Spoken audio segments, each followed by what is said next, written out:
How to clear cache and data of Zedge app.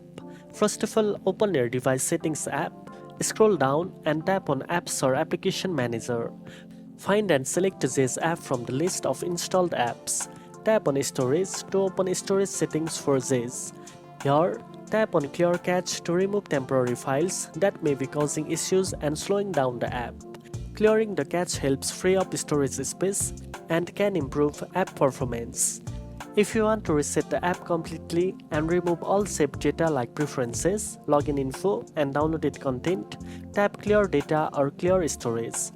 Keep in mind, this will log you out and reset the app to default settings, so you'll need to sign in again afterward.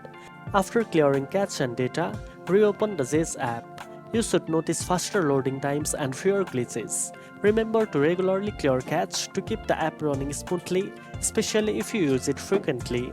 Now you know how to clear cache and data of the Zedge app. If you found this video helpful, don't forget to like, share and subscribe for more tech tips. Thanks for watching and I'll see you in the next one.